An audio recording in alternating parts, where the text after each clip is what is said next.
오늘서부터 5주 동안 말씀드린 대로 가정 부흥회라는 그런 우리가 마음으로 사랑이 왜 이래? 라는 제목으로 말씀을 좀 나눠보려고 합니다. 특별히 고린도전서 13장 말씀은 사랑장이지요. 아가페, 예수님의 사랑, 하나님의 사랑을 말씀하고 이야기하지만 이걸 조금 더 구체적으로 적용을 해보려고 해요.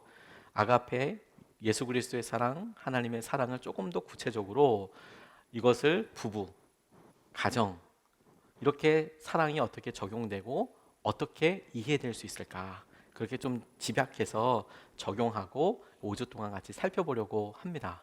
하나님께서 이것을 통해서 우리에게 표현하는 사랑, 그리고 우리가 평가하는 사랑이 아니라 표현하는 사랑을 좀 점검하게 하신다고 싶어요. 이런 말씀을 볼 때 봐봐, 이게 사랑이야. 그런데 우리 남편은, 우리 아내는 나를 안 사랑하는 것 같아. 내가 지금 받고 있는 어떤 대우, 내가 지금 처해 있는 상황에 따라서 다른 사람들을 평가하고 판단하는 기준이 아니라 우리 자신이 지금 사랑을 잘 표현하고 있는가, 사랑하고 있는가, 이걸 점검해 볼 수 있으면 좋겠다고 싶습니다. 제가 참 기억에 남는 한 강의 하나가 있는데, 그 강의에서 교수님이 자기의 삶을 좀 나눠주셨는데 공감이 많이 갔고, 또 실제로 신방하다 보니까 그와 같은 분들을 많이 만났어요. 이분이 7대째 유교 불교 집안의 장손이었습니다. 대단하시죠? 그냥 조상 대대로 이렇게 막 제사 모시고 이랬던 그런 대고 시골이었답니다. 한 40호 정도 있는 시골에서 자라셨는데, 그 40호 있는 집에서도, 그 동네에서도 교회가 있더래요. 그리고 해마다 그 교회에 여름 성경학교를 하러 도회지에서 이렇게 누나들이 오기도 했다는 거예요. 누나들, 도회지 누나들. 그리고 도회지 누나들을 보니까 정말 착하더래요. 착하더래요. 그게 너무 인상이 깊었다는 겁니다.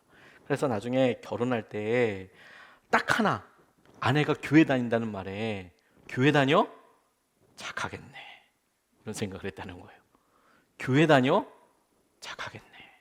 어떻게 그런 오해를 했는지 모르겠지만 교회 다녀? 착하겠네. 이렇게 생각을 했대요. 결혼을 하고 막상 딱 만나보니까 아내한테도 궁금하더래요. 왜 나랑 결혼했냐고. 그랬더니 아내는 전혀 생뚱같은 이유를 댔답니다. 키가 작아서. 그래서 키가 작아서 왜 결혼했냐? 키가 작으니까 착할 것 같아서. 저는 잘 이해할 수가 없어요. 키가 크기 때문에. 키가 작으면 착한가요?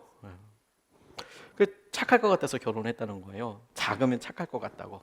그런데 그때 당시 강의할 때 이분이 이미 24년 정도 결혼 생활을 하신 다음인데, 이 10년 동안은 정말 너무 힘든 시기를 보냈답니다.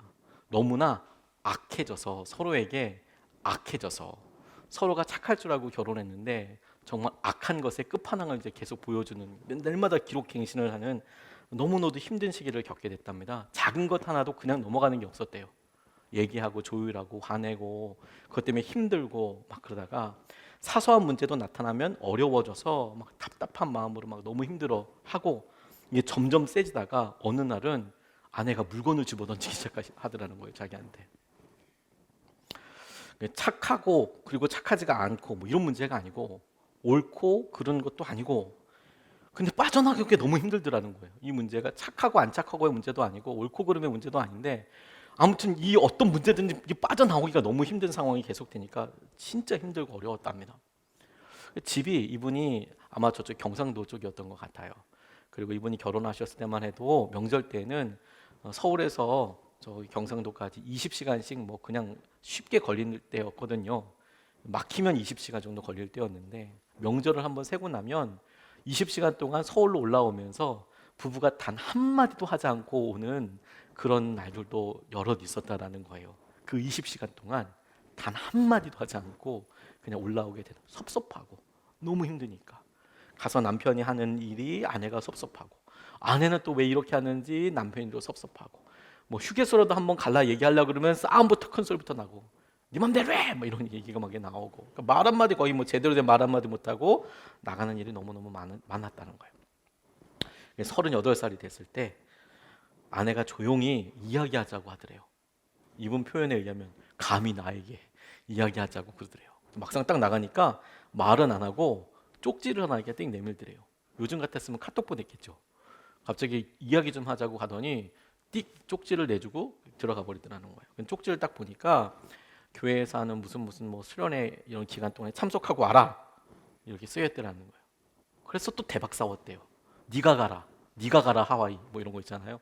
네가 가야지 왜 내가 가냐 이러면 한바탕 대박 싸우고 자는데 자기는 아버지처럼 성실하게 살면 결혼 생활 잘할 수 있을 거라고 생각을 했대요. 그냥 성실하면 내가 남편으로서 아버지로서 성실하면 잘 사는 거다 이렇게 생각을 했는데 어느 순간 두 사람이 원수가 되어 있더라는 거예요. 원수가. 아내도 얼마나 행복하고 싶었을까 이런 생각이 문득 들었대요. 그리고 10년 동안 이렇게 노력을 했는데 해결이 안 됐고 앞으로도 5년 10년을 생각해 보니까 이대로 가면 희망이 없겠구나라는 생각이 들더래요. 5년 10년 후에도 딱 이 상태로 가겠구나. 지금 변화하지 않으면 앞으로 변화되는 계기는 없겠구나. 이런 생각이 들어서 뭔가 새롭게 가족을 한번 바라봐야겠다. 아내가 왜 고함을 치는지, 왜 이런지를 내가 좀 살펴봐야겠다. 그래서 아내를 깨워서 그 수련회 가기로 이렇게 이야기를 했다 하시더라고요. 우리가 어느 순간에 이제 가만히 보면 상대방으로부터 듣고 싶은 말은 너무 간단하지 않습니까? 우리 모두가 사실 듣고 싶은 말은 사랑한다는 말 사실 듣고 싶잖아요. 나를 사랑하고 있다는 말, 나를 여전히 아끼고 있고 나를 걱정하고 있다는 말, 내 삶을 이렇게 보고 있다는 말, 그 말이 제일 듣고 싶잖아요. 근데 참 결혼 생활을 하다 보면 그 말을 뻔히 듣고 싶은 줄 아는데 왜 그 말만 해주기가 싫을까요? 참 우리가 우리 자신을 생각해봐도 나를 사랑해준다고 그러면 참 좋고 그 말이 그렇게 듣고 싶은데 똑같은 마음으로 우리의 남편과 우리 아내를 생각해보면 우리처럼 딱 그 말을 듣고 싶을 텐데 사랑한다는 말을 이렇게 듣고 싶을 텐데 그 말을 또 그렇게 안 하는 거예요. 일부러 듣고 싶은 줄 알면서 이게 지금 필요한 줄 알면서도 그 말을 절대 해주고 싶지 않은 거죠. 왜? 듣고 싶어 하니까. 그러니까 더 안 해주고 싶은 거죠. 그런 상황을 가지고 우리가 그냥 계속 이렇게 나아가는 경우들이 많아요. 오늘 제목은 뭐 여러분들 눈치채셨겠지만 2002년에 전람회라는 그 듀엣이 있었는데 그중에 김동률이라는 가수가 냈던 그 제목입니다. 노래 제목. 다시 사랑한다 말할까? 물론 그 가사 내용은 오래전에 헤어졌던 뭐 사람을 다시 만나서 내가 다시 사랑한다고 말할까? 뭐 이런 내용이지만 저는 오히려 이것이 연인들 사이에 필요한 것이 아니라 오랫동안 결혼 생활을 하고 오랫동안 가정을 누렸던 우리에게 꼭 필요한 말이라는 생각이 들었어요. 왜냐하면 우리가 그런 고민들을 많이 하거든요. 다투고 난 다음에 섭섭한 일이 있은 다음에 내가 어느 순간에 화해하겠다는 생각은 드는데 이 타이밍과 시점을 못 잡을 때 계속 다시 사랑한다고 이거 말을 하나 내가 지는 거 아닌가? 이런 생각이 들기도 하고 어려워하는 순간들이 우리에게 있다는 것을 솔직히 생각하게 됐어요. 저는 가장 사랑하는 사람들의 진정으로 하게 되는 순간은 상대방을 향한 용서의 순간도 아니라고 싶어요. 오히려 진짜 회복되는 순간은 다시 사랑하게 되고 이와 같은 사실을 표현해서 서로 사랑하게 되는 순간이 회복되는 순간이죠. 내가 정말 우리 관계가 사랑하는 사람들 가운데 나만 사랑해도 회복된 게 아니고 내가 사랑한다고 말하고 그걸 그 사람도 알아들어서 그래서 서로 사랑하게 되는 것이 진짜 회복되게 되는 거잖아요. 그게 우리들 가정과 우리들 부부 사이에 꼭 있었으면 좋겠습니다.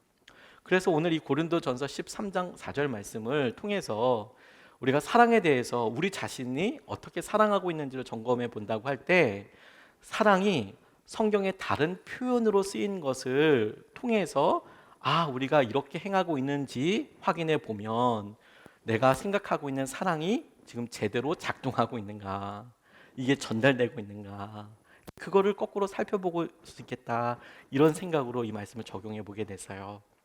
우리가 사랑이라는 표현을 하지만 우리가 느끼는 감정과 우리가 사랑이라는 표현으로 하는 모든 행동들의 그 이면에 갖고 있는 의미들이 사랑이란 표현 말고 다른 표현으로도 얼마든지 할 수 있거든요.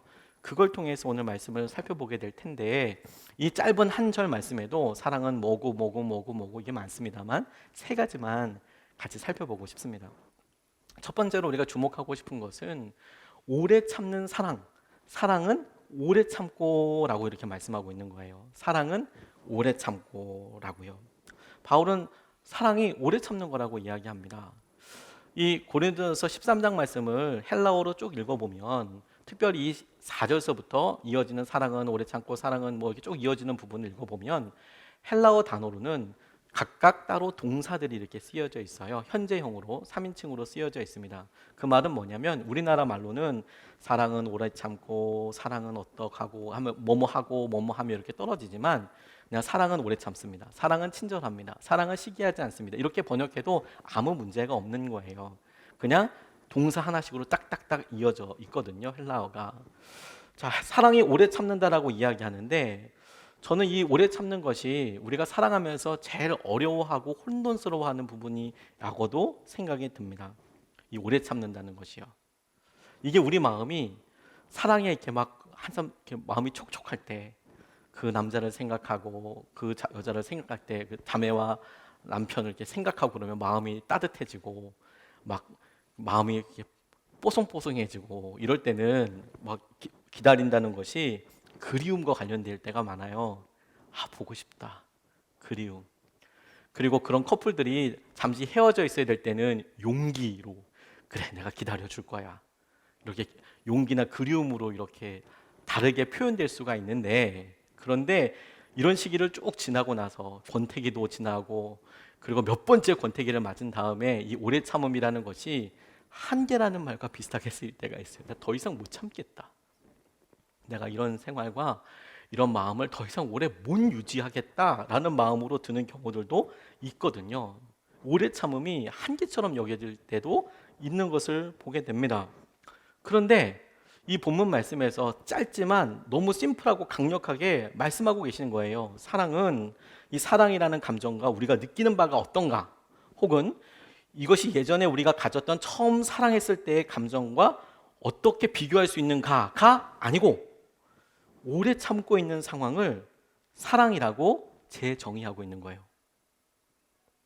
사랑은 오래 참고 라고 이야기할 때 사랑을 우리는 예전에 우리가 느꼈던 감정과 그 마음에 따라서 우리가 했던 어떤 상태, 구체적인 행동 이런 것들로 계속 표현하고 그것을 유지하느냐, 그 마음과 그 행동을 우리가 여전히 지키고 있느냐를 가지고 사랑을 확인하려고 하지만 바울은 정말 심플하고 간단하게 오래 참고 있다면 그거 사랑하는 거다라고 이야기하고 있는 거예요.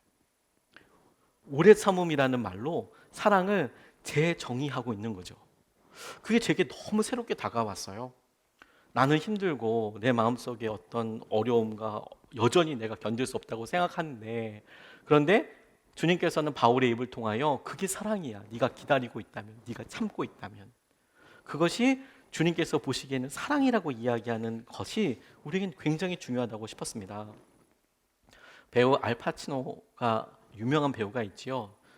대부를 써서 막 목소리도 하이선 뭐 이렇게 해서 얘기하는 사람 있잖아요. 허스키한 목소리로.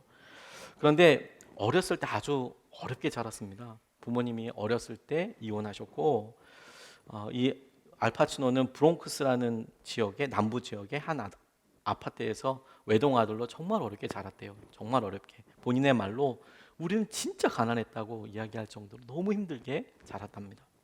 10살 무렵이 됐는데 어느 으슥한 밤에 이 알파치노가 꽁꽁 몸으로 아파트 꼭대기층에 앉아 있는데 거기까지 이제 난방도 안 되는 거예요. 너무 춥고 힘든데 그 이튿날 학교도 가야 했는데 친구들 한 패가 저 골목 아래에서 알파치노를 계속 부르고 있었대요. 같이 놀자고 한밤중에 흥청망청 마시며 정말 신나게 좀 놀아보자 이렇게 부르고 있었대요.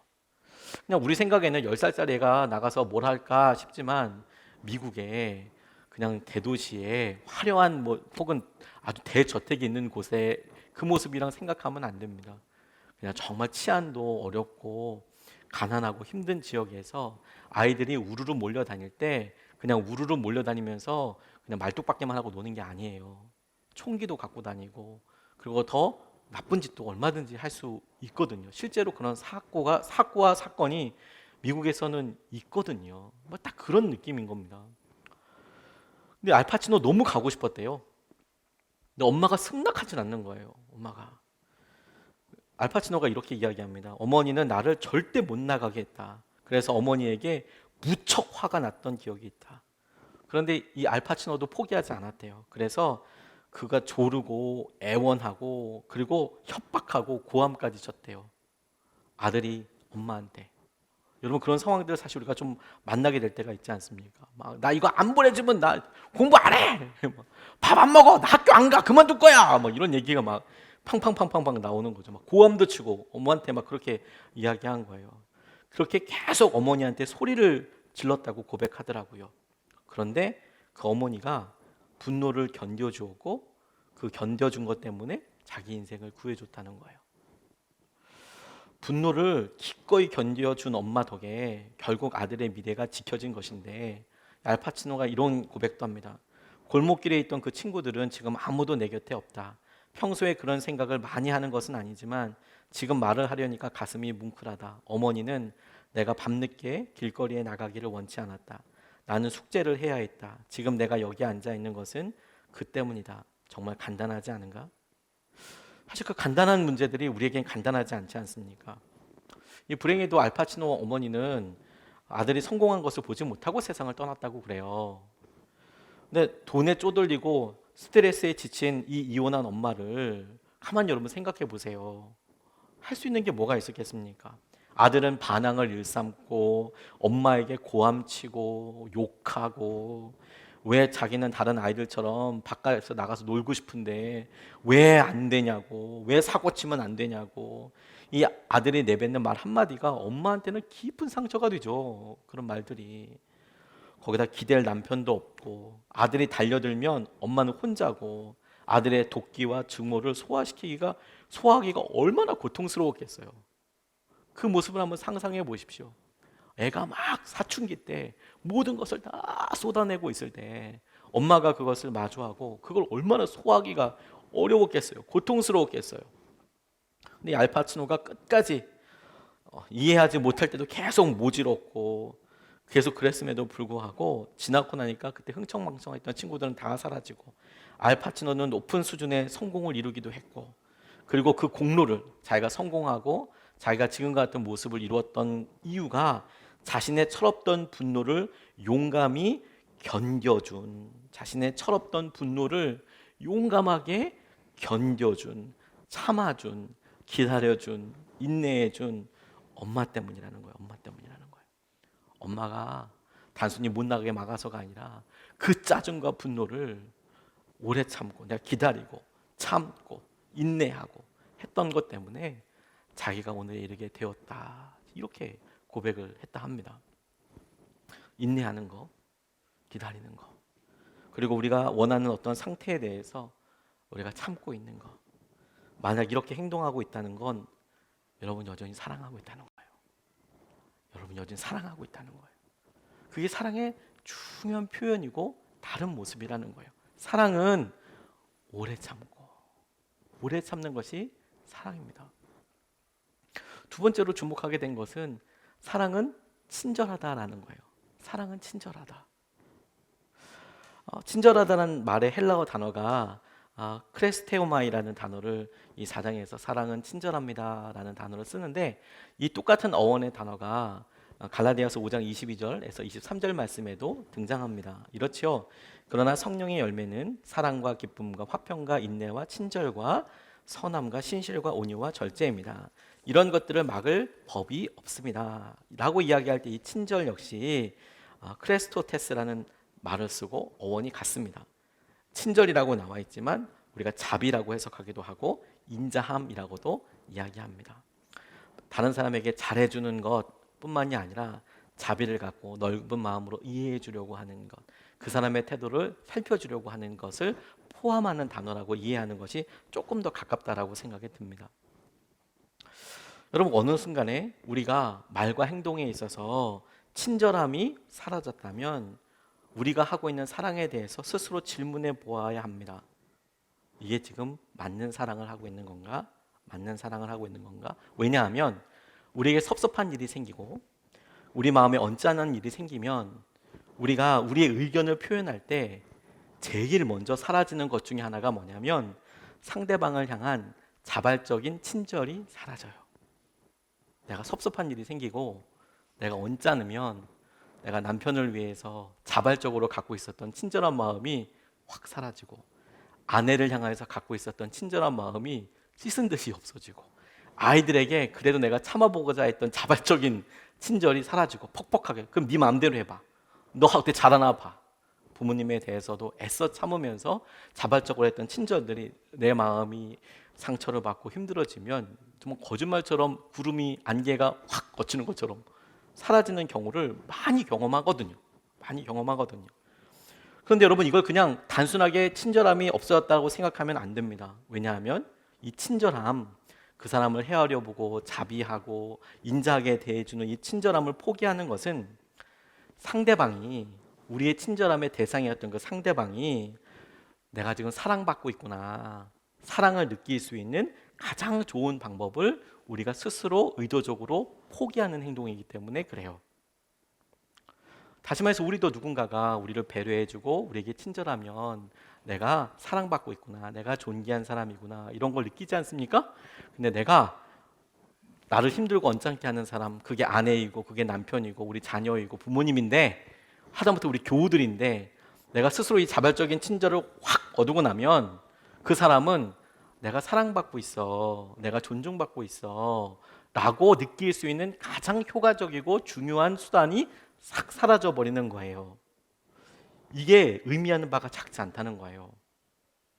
이게 우리에게 일반적으로 많이 적용되고 만나는 때이거든요. 예를 들어서 어떤 때는 좀 알아차리라고 의도적으로 싸늘하게 불친절하게 남편을 대하고 아내를 대할 때가 있을 때가 있지 않습니까? 그런데 그때 한번 정말 생각해 보세요. 정말 하고 싶은 말이 나 당신을 사랑하지 않아 라는 말인가요? 아니면 내가 지금 좀 섭섭해, 내가 마음이 아파, 나를 좀 알아줘, 내 마음을, 이 말을 하고 싶은 건가요? 내가 마음이 상했고 어려워서 그래서 내가 하고 싶은 말이 나는 당신을 더 이상 사랑하지 않아, 그 말을 하고 싶은 것은 아마 대부분의 경우는 아닐 겁니다. 내 마음이 지금 아파, 섭섭해, 마음이 아프다, 이런 거를 이야기하고 싶은 거잖아요. 그런데 내가 이렇게 섭섭하고 있을 때 친절한 것을 확 포기하고 자발적인 친절을 확 걷어내는 순간 상대방이 느끼는 마음은 아, 저 사람이 조금 나에 대해서 언짢은가 보다 라는 것만이 아니라 내가 더 이상 사랑받고 있지 않구나, 내가 더 이상 존중받고 있지 않구나, 아, 내가 지금 아무런 존재가 아니구나 라는, 우리가 의도하지 아니하는 전혀 다른 말과 행동과 영향을 받게 되는 거예요. 사랑은 친절하다라고 이야기할 때 그 친절하다는 말에 대해서 우리가 생각해 봐야 될 부분이 바로 거기에 있다고 싶습니다. 유명한 신학자이자 도덕가였던 에라스무스가 르네상스에 큰 영향을 주었던 사람이거든요. 수도사였습니다. 르네상스에 영향을 직접 주었던 우신예찬이라는 책을 쓰기도 하고 했던 그 사람이 당시에 있었던 여러 사회상을 대화집이라는 책에서 써내는데, 그 중에 결혼이라는 부분에 이런 부인들의 대화가 나옵니다. 한 여자가 자기 남편을 못된 사람으로 막 얘기하는 거예요. 그가 이제 아내에게 좋은 옷을 입혀주지도 못하고 게으르고, 그는 집에 술 취해 들어와서는 침대에 토하기까지 한다. 그러면서 이 아내가 그런 남편하고 자느니 차라리 돼지들하고 같이 자겠다, 이런 말을 했다고 그래요. 그 책에. 남편의 저속한 행동과 행색에 맞서 그녀는 그에게 욕하고 어떤 때는 때리기까지 한다. 그에게 소리를 지르고 욕을 퍼부으며 그를 깎아내린다. 남편이 아내 대접을 안 해주면 나도 남편 대접을 안 하겠다, 그녀는 설명한다. 사실상 이런 말이나 같다. 그가 남편으로서 책임을 다하지 않으면 나도 아내로서 책임을 다하지 않겠다, 이런 이야기를 이제 하고 있는 거죠. 근데 그 이야기를 듣고요, 사실 이게 굉장히 치명적인 태도거든요. 치명적인 태도. 이게 무슨 말이냐면, 그 이야기를 듣고 친구가 얘기해주는 말에서 우리가 생각해 볼 수 있어요. 그 결혼 생활이 야, 너 진짜 힘들겠다, 수긍하면서도 그렇게 하는 것이 그 상황을 더 나쁘게 만드는 거 아니냐라고 염려하더라는 거예요. 무슨 말이냐면, 우선 기억해야 될 것이, 그가 어떤 사람이라도 너는 네 남편을 참아야 해. 왜냐하면 우리의 공손함 덕분에 행동을 고치거나 조금이라도 유순해지는 남편을 참는 편이 우리의 야박함 때문에 날마다 더 악화되어 가는 남편을 참는 것보다 훨씬 더 낫기 때문이야.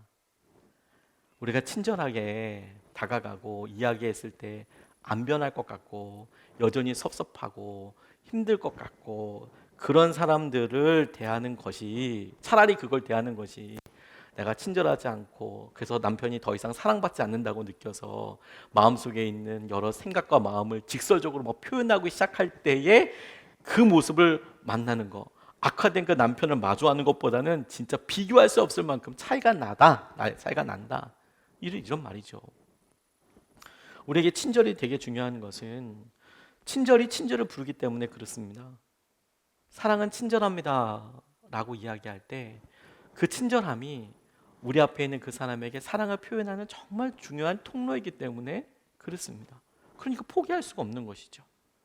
내가 주님께서 하신 여러 일들을 생각하기에 앞서 내 주위에 있는 사람들에게 바른 말, 내가 마음이 아파. 그럼 마음이 아프다는 말을 하고, 하지만 내가 친절과 사랑으로서, 마음으로서 내가 사랑을 표현하는 것, 이게 너무너무 중요한 주님께서 우리에게 도전하시는 것이라고 그렇게 적용해 보게 돼서요. 세 번째로 이 본문 말씀에서 같이 나누고 싶은 것은 교만하지 않는다는 거예요. 사랑을 교만하지 않는다. 첫 번째는 오래 참는 것이 사랑이다. 사랑은 오래 참더라. 나는 이렇게 힘들게 참고만 있는데 이게 무슨 의미가 있는가? 아니요. 그게 사랑이라니까요. 두 번째, 사랑은 친절하다. 내가 나한테 이렇게 섭섭하게 대하는데 나는 그러면 내가 자발적으로 아무것도 해줄 필요가 없겠네. 친절할 필요 없겠네. 라고 이야기하는 것이 오히려 내가 마음 상했다, 나를 좀 보살펴달라라는 말이 아니라 상대방에게는 내가 당신을 존경하지 않는다, 싫어한다, 사랑하지 않는다, 이런 말로 들리는 거니까 그건 아니지 않습니까? 여전히 친절해야 한다. 세 번째로, 사랑은 교만하지 않습니다. 이건 어떤 의미로 친절과 교만은 서로 반대되는 것 같기도 해요. 자발적으로 무언가 하고 배려해주고 섬기는데 이 교만은 그 끝에가 있습니다. 어떤 마음이냐? 자기에게 다가오는 배려, 자기에게 있는 친절을 당연하다고 생각하는 게 교만이에요. 내가 이렇게 받는 것은 내가 마땅한 일을 한 거잖아. 그러니까 내가 이런 일은 당연히 있어야지. 그러니까 그것을 당연하게 생각을 하는 거예요. 그게 교만입니다. 히말라야의 높은 설산에 사는 토끼에 대해서 루이 알티세르가 이런 재밌는 비유를 얘기했는데요. 히말라야의 높은 설산에 사는 토끼가 가장 조심해야 하는 게 뭔지 아냐? 히말라야 산에 눈 위를 뛰어다니는 토끼가, 예쁜 토끼가 제일 조심해야 되는 게 뭔지 아냐? 그게 동상 아니다. 그게 뭐냐면 평지에 사는 코끼리보다 자기가 크다고 생각하는 거다. 이 토끼가 높은 곳에 살고 그 깡총깡총 뛰어다니다 보니까 코끼리가 저 밑에 뭐 보이긴 하겠어요. 조그맣게 보이니까 자기가 훨씬 크다고 생각하는 거죠. 훨씬 크다고. 평지에 사는 코끼리는 쬐끄만한 애야라고 생각하는 거, 그게 제일 조심하는 거예요. 그게 제일 조심해야 한다. 착각하지 말아야 한다. 우리가 이런 위치에 있고 내가 남편이라고, 내가 아내라고, 내가 부모라고, 내가 자녀라고, 아니 성공한 자녀라고, 듬직한 자녀라고, 그래서 마땅히 누려야 될 분깃은 없는 겁니다. 처음부터. 부모님의 일방적인 사랑이 있었고, 남편의 배려가 있었고, 아내의 사랑이 있었고, 존경이 있었고, 존중이 있었고, 자녀들이 있으니까 우리가 부모가 됐죠.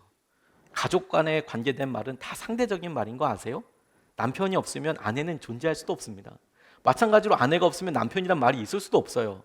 남편과 아내는 그야말로 관계 안에서만 허락되는 말이거든요. 부모 자식도 마찬가지입니다. 자녀 없는 부모가 어디 있습니까? 또 자녀에게는 부모님이 있죠. 돌아가셨을 수는 있어도 부모님은 있죠. 누군지 모를 수는 있어도 부모님은 있죠. 이 관계적인 언어 가운데 있는 거잖아요. 그런 여러 일들에 서로가 사랑을 표현하고, 그리고 사랑에 있어서 여러 일들이 오고 가는데, 그럴 때 어느 순간에 당연하다고 생각을 해요. 사람들이 나에게 친절을 베풀고 있는데 당연하게 여기고, 아내의 친절과 남편의 배려가 당연해서 왜 더 이상 그거 해주지 않냐, 더 해주지 않냐 라는 생각이 들 때 조심스럽게 생각해 봐야 하는 거예요. 어느 순간에 자기를 향한 친절이 싹 다 그쳤다고 생각할 때 저 사람이 좀 이상한 건가? 혹은 저 사람이 지금 내게 어떤 언짢은 마음이 있는가? 라는 생각 전에 내가 지금 교만한 건가? 내가 지금 마음이 강팍해진 건가? 그렇게 생각을 하고 물어봐야 한다는 거예요. 그렇게 생각할 때 스스로 교만한 점을 점검해 보면 건강한 대화를 하는데 훨씬 도움이 되는 때가 많이 있습니다. 내 마음속에 당연하다고 생각하는 것들이 많아서 내가 사람들이 내게 해주는 여러 배려와 상황들을 이해하지 못하는구나. 어느 상담과 관련된 책을 보다 보니까 한 부부를 이렇게 상담한 내용이 이렇게 마음에 와서 닿더라고요. 상담을 하면서 한 부부를 만났는데 65살의 동갑내기 부부가 왔대요. 40년 결혼 생활을 했고요. 비교적 일찍 결혼 생활을 하신 거죠. 40년을 함께 살면서 이혼의 위기 때문에 법원에 5번 갔답니다. 5번. 5번 내가 이혼하고 말겠다. 5번을 갔대요. 근데 그러면서 자녀가 계속 있으니까 자녀가 다 결혼한 다음에 시킨 다음에 이제 하자. 그걸 각서까지 썼대요. 서로. 우리 자녀들 셋 다 결혼시키면 깔끔하게 헤어지자. 이런 생각을 했대요. 그런데 아내분이 이제 셋째까지 다 결혼을 시켰는데 아내분이 이혼을 안 하고 싶은 마음이 아니라 금방 시집을 온 며느리 보기에 너무 민망하니까 조금은 더 살자. 갓 결혼하자마자 며느리가 얼마 황당하냐. 조금은 있자, 조금은.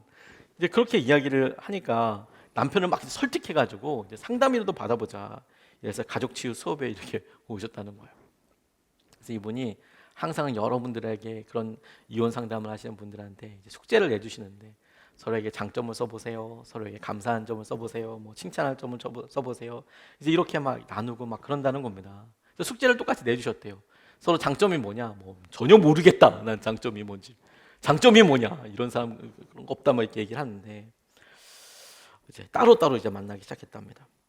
이제 먼저 남편분이랑 상담을 하면서 이분이 아내에게 가장 상처받은 게 뭐예요? 라고 물어봤대요. 아내에게 뭐가 그렇게 가장 아프신가요? 결혼 생활을 해오면서 뭐가 아내한테 제일 아프던가요? 그랬더니 이 남편분이 어렵게 이런 이야기를 꺼내더랍니다. 집에서 똥 한 번 맘 편히 뉘어본 적이 없는 가정의 심정을 알아요? 그러면서 막 우시더라는 거예요. 집에서 똥 한 번 마음 편히 넣어본 적 없는 가장의 심정을 아냐. 이게 무슨 말이냐면 아내랑 싸우고 관계가 안 좋을 때마다 아내분이 이렇게 말했대요. 안방 화장실에서 큰일 좀 보지 마. 안방 화장실 쓰지 말고 거실 화장실 쓰라고. 당신 똥 냄새 맡으면 토할 것 같아. 그랬다는 거예요. 그러니까 아내가 싫어한 게 과연 남편의 똥 냄새였을까 싶어요. 싸우고 나서 그냥 거죠. 남편에 대한 불만이 그런 식으로 터져 나오는 거죠. 왜냐하면 아내는 나를 사랑해 주지 않는 거, 나를 평소에 따뜻하게 대해주지 않는 거, 자식들 앞에서 무시하는 거, 그 남편에게 상처받은 모든 감정이 그렇게 표출되는 거예요. 감정을 말로 표현하는데 미숙하니까 똥냄새 싫다. 막 이렇게 표현을 하는 거예요. 나가서 싸라. 막 이렇게 이야기를 하니까 이 남편분은 그 말을 듣고 무척 괴로웠답니다. 왜? 내가 집에서 똥조차 마음 편히 못 누는 내가 가장 맞나? 아니 헛살았구나. 내가 이 인생을 헛살았구나. 이혼해야겠다. 이런 생각이 들더라는 거예요. 계속 그러니까. 근데 계속 이제 상담 관계니까 이제 더 만나고 더 이야기하고 그랬답니다. 그래서 장점을 찾는 연습, 자신의 장점을 찾는 연습, 또 자신을 칭찬하는 연습, 서로에게 감사할 거리를 찾는 연습, 서로를 칭찬하는 연습 이런 걸 지속적으로 계속 했대요. 한번 해보라고 남편에게 칭찬할 걸 찾아보라고 써보라고 없다고 절대 없다고 있을 리 없다고 앞으로도 없을 거라고 이렇게 생각하다가 몇 번 만나고 또 만나니까 9주 차에 남편분이 아내의 장점을 드디어 써 오셨다는 거예요.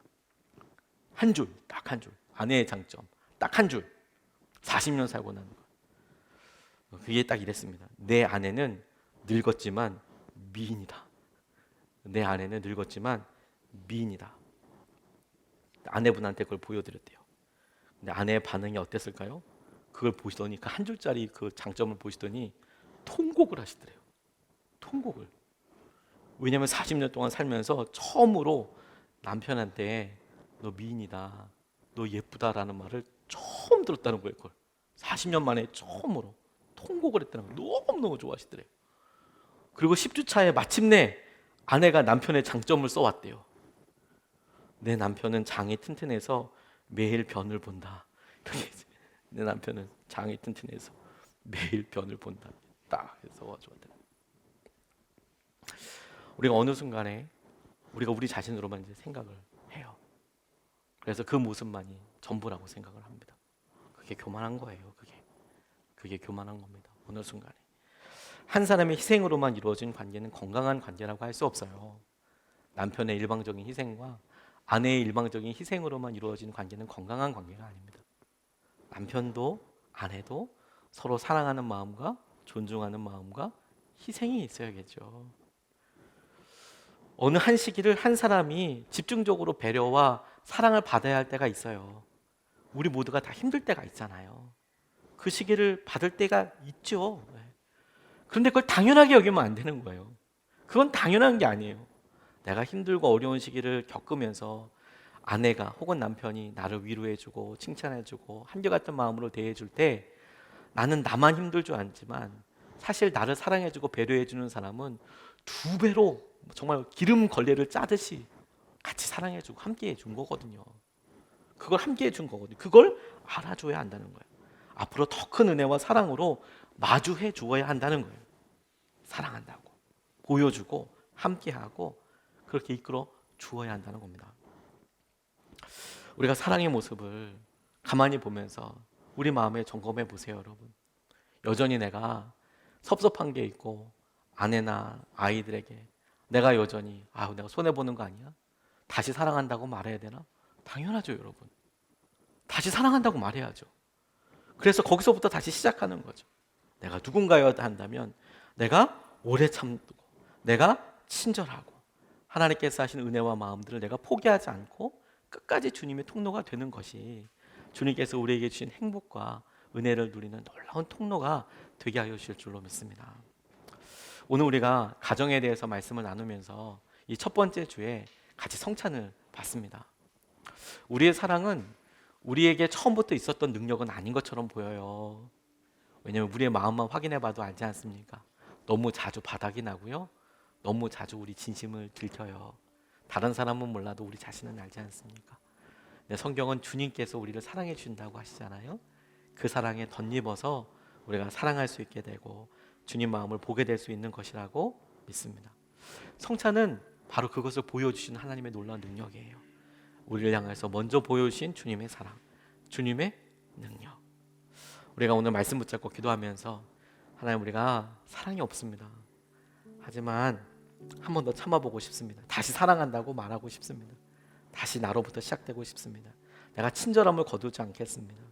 내가 주님께서 하시는 대로 하나님이 하시는 것을 내가 보게 되기를 원합니다. 교만하지 않겠습니다.